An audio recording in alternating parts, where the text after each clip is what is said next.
Hi guys, this is PoE Noob and long time no see. Today I'm sharing with you a build guide for a new skill. Just kidding, an ancient skill that almost no one is using. Perforate with Void Forge. I was also not familiar with this skill and I was trying to build with Val Cleave since Cleave got buffed this week and the Val Cleave can steal the mods from rare monsters if you kill them with it. And also it gives huge AoE and damage increase buff. It looks quite nice from the description, but when I actually tried it, I found it not that good. Because first of all, the AoE is facing forward and cannot cover monsters beside or behind you. Secondly, you really need to pay attention and need some micromanagement to kill rare or unique monsters with Val Cleave. In conclusion, the mapping feels clunky. Then I searched other skills and tried skills such as Sweep, Lacerate, etc. and just feel mediocre. Finally, I found this Perforate that I haven't heard anyone talking about. I read the skill description and yeah, looked spicy. Why not give a try? Then I tried it and goddamn, the clear is so smooth and the single target is even unethical. With Void Forge, the two-handed sword that got significantly buffed, the DPS is totally beyond my expectation. I then put all my currency into this build and now it reaches more than 130 million DPS with 30k armor, capped spell suppression, around 80% RS, and 200% increased movement speed. It's not only an insane fast mapper, but also a great bosser that just delete bosses, including Uber bosses. Since 0% players are playing this build on PoE Ninja, the gen and the helmet enchant is quite cheap. I was not really a melee skill enjoyer, but this skill really amazed me. So I made this build guide to let more people know it and try it. You do not need a high budget like me to do the 130 million DPS, and I made a budget version which I will show you later. And you only need 25 divines as a budget to get more than 16 million single target DPS. The prize piece comes to join.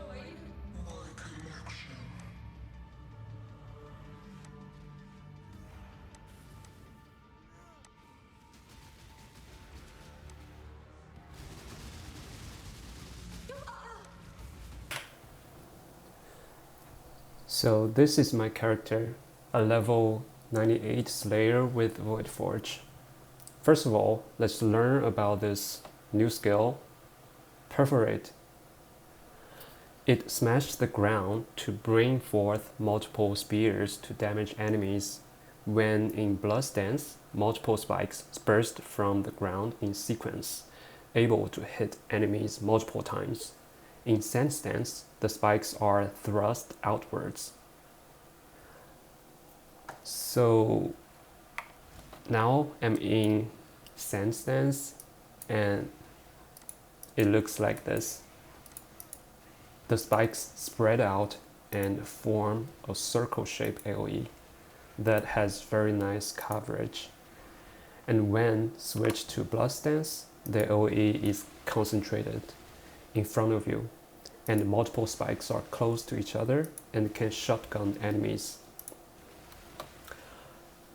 The skill gives 7 spikes and 2 additional spikes if you changed stance in the recent 4 seconds. And with phantasmal quality, it creates 3 additional stacks instead.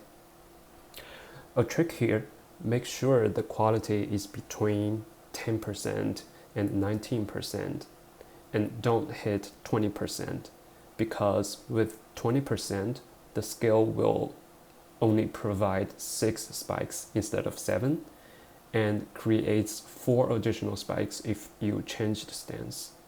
So it becomes 6 plus 4, which is always worse than 7 plus 3. And with Helmet Enchant granting 2 additional spikes, you have 12 spikes shotgunning, which is 3 times more DPS than Sand Stance, which is literally unethical. So for mapping, you just use Sand Stance, and whenever you need single target DPS, you switch to Blood Stance and enjoy the 3 times damage multiplier. Coming to the gears, Void Forge got a huge buff this league, and now it gains 700% fizz damage as random elements. Previously it was 300%. But you can see the base fizz damage on weapon is really low. That's why in other gear slots, we want to get as much flat fizz damage as possible. The Perforate skill itself also adds a big amount of flat fizz damage, which is great. For Helmet, Abyssus is definitely the best in slot, and it gives so much flat fizz and crit multi as well. The +2 spike enchant is huge. Abyssus makes you take more fizz damage, but with high fizz reduction, it's not that bad. For jewelries, focus on flat fizz and life, and crit multi on amulet. If you have more budget, you can also try to get increased elemental damage with attack skills, or accuracy rating, chaos res, and chaos res and elemental res is always a plus. Remember to craft at least one non-channeling skills have -7 to total mana cost to have better mana management. For armor, the spell suppression helped a lot to cap the chance. Also, life regen gives rage regeneration with Comb's Spirit Glove. And then life and chaos res. For implicit, chance to fortify is huge for defensive layer. The other one can be all max res like this, or aura effect, or anything like, doesn't really matter. Glove, Comb's Spirit is too good for both mapping and bossing. The Berserk coverage is really high with this glove. Try to get elemental weakness on hit to have better quality of life. You can also try to get increased base crit chance as the implicit, which is I think 4+ divines maybe, and then you manually cast elemental weakness curse. For belt, I went Mage Blood, which is best in slot, but again with budget version, a Stygian Vice is more than enough. For boots, no need to get one like this, just a normal boot with life, movement speed, res, life regen, or spell suppression, or chaos res is enough. For enchant, increased attack speed if killed recently, or resistance penetration if you haven't killed is best in slot. For flasks, Bottled Faith is always a great choice for crit builds. Then Diamond, Quicksilver and Granite. Then Pro Genesis, it really gives a big defense layer, but the price went up, and we can just opt out. For skill tree, get life nodes and two-handed nodes and sword nodes, and then get the large cluster jewel.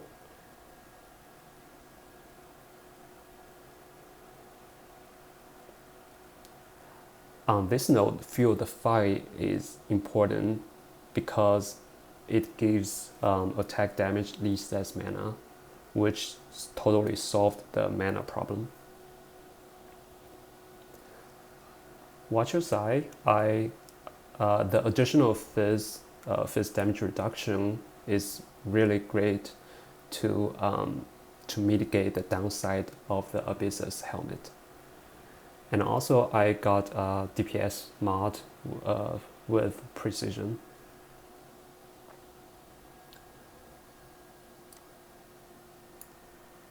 And then just get Unwavering Stance for stun immune and elemental equilibrium, because Void Forge switch between different elements, so you can get free exposure, elements exposure. On the right side of the tree, just get some nodes, life nodes, Sword Mastery. Also, this mastery is really great. Chance to get freezing charge when you hit a unique enemy. So when doing bossing, with the Blood Stance, you have so many spikes. So it's really easy to instantly get max frenzy charges.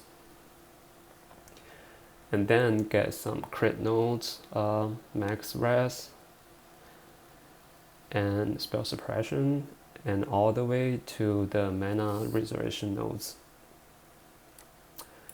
Then comes to the Thread of Hope with Massive Ring. This is so great.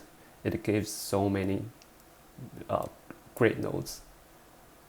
You can see on the life nodes, attack speed, movement speed, reservation, life, chance, and fizz damage. Fizz damage, strength, penetration, movement speed, crit chance damage, attack speed. Yeah, it's so great. So it's a must to have. And finally, because in this area we got so many we allocated so many notable nodes, so the Lethal Pride is the best in slot.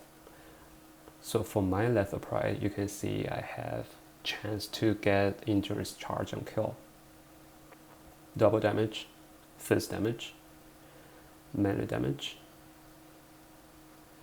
double damage, and melee damage. So that's a lot. You can find a good one with cheap price, I think, from the website called Timeless Calculator. One more thing is that I also have the Impossible Escape for this area. Basically, I got some max res and accuracy crit chance and a damage node, but this is so expensive. It's like more than 15 divines now, so we can just opt out for our budget version. Then for gems, we have Phantasmal Perforate, Close Combat, Trinity, Awaken melee fizz damage, Awaken multiple strike, Awaken elemental damage, and then Molten Shell, which is great for our high armor, and Enduring Cry is really great to generate the rage. I can show you later. And then Berserk, of course, and Endurance, increased duration. So you can see it's generating, which is not that fast, but when I click endurance charge, it instantly gives around 20 rages. And then for the auras, so first of all, we have Enlighten 4, but you can have 3 in the budget version. And then we have Purity of Elements, Herald of Purity, Determination, Blood and Sand, which is mandatory, and Precision, which is not mandatory. I put it here just because of the Watcher's Eye. And then faster attack with Leap Slam. And also I put Cast on Death and Portal. It doesn't mean that I die a lot. Actually not. I'm not dying a lot. I just put it here because I have nothing else to put in. And then of course the totem setup with multiple totems. And this is a very good node, Overcharge, which shock enemies as though you're dealing 680% more damage. So it guarantees 50% increased shock effect even against Uber bosses such as Uber Maven and Uber Pinnacle bosses. So this is extremely important. So that's it for this build. Let's check the POB.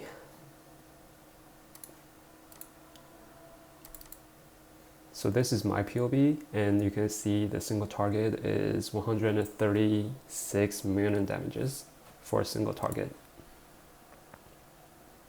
It's for bossing. You can see I didn't check the onslaught, and I didn't check the killed recently, which definitely boosts our damage, but I didn't check it. And then the EHP pool is 100k, which is decent. And we have 30k armor and capped spell suppression. It's not capped here because I have Sanctified Relic, which I annotated the Mage Bane. Mage Bane gives, where is it? Here. Dexterity provides no bonus to evasion, but it gives suppression. So with my dexterity, I have 300, which gives 20% spell suppression. So basically I kept my rest here. Oh, sorry, spell suppression here. And then I also have around 80% RS and high movement speed. So this is with high budget, but I made a budget version. So let's check, which is 25 divs in total. So you can see the single target damage is still nice. It is 67 million, and for mapping, if we change to stance, it's still 18 million, which is enough for most contents. Besides, it also has 60k EHP, and it has 20k armor and almost capped spell suppression and high movement speed. So let's check what items are here, whether we can afford it or not, whether they are budget or not. So first of all, Void Force, just normal 4 divs. Abyssus with enchant is cheap. Body armor, just life, res, and suppression. Comb Spirit, 3 divs. Budget boot, just life, movement speed, and some res and regen. Amulet, life, fizz, multiplier, and craft the mana cost. Steel ring, just life, fizz, and some other res or accuracy. They are just all like low tier mods. I didn't put up like T1, T2 or T3. It's mostly like T3, T4 or something. And the replacement for MageBot, which is this build, just life, region, chaos, wet, and you craft some resistance. And you put this Abyss Jewel in the Stygian Vice. The important is max life, and corrupted blood cannot inflict on you. You can also get some rest if you lack it. And for flask, Bottle Faith, which is 4 dose, and then Diamond Flask. Oh, so here is important. You can craft like increased duration and crit chance during effect, and then for the enchant, you use Inkling and get increased effect. So you can use this for bossing, for single target. For mapping, you just don't bother to press it. It doesn't matter. For mapping, you have enough damage, and for single target, it gives a huge boost. You can see the boost is where is it? Oh no, this one. It is 20% more DPS. Oh, let's check to Bloodstance. Okay. And then Quicksilver and Granite, and also Silver Flask while mapping, for mapping, so I didn't check it for the DPS. And for jewels, Large Cluster, this one div, Forbidden Flesh. Okay, forgot to mention the Forbidden Flesh is for this node, for impact. So you can get more AoE and more damage. And of course some accuracy rating, which is great. So this is one div. The other Forbidden Jewel, the red one, is more expensive. It's like 6 divs. And then the budget Watcher's Eye, you just get the additional fizz reduction, and that should be super cheap. Thread of Hope with massive ring, 2.5 divs. And then the budget Jewel, just crit multi and attack speed. And the Lethal Pride you can find on the website, and you can definitely find cheap ones. And for skills, you just buy a normal Phantasmal Perforate. Remember, the quantity don't be 20%, and it should be pretty cheap. And then this one, Below 1 Divine, multiple strike. I didn't use the Awakened version, which is around 30 divs. And this also, I didn't use the Awakened version. I think for gems, it's all cheap, all less than 1 div. Most of them like less than 10 chaos. Okay, one more is Enlighten. I used level 3 instead, because we dropped Precision. So we still have 54 mana, while the cost for one skill is 22. But with multiple strike, actually, each 22 mana cost, you can strike 3 times. So the mana cost is definitely in handle. Okay, so that's it for the whole build. Hope you like it, and I put the POB in the description. And thanks for watching.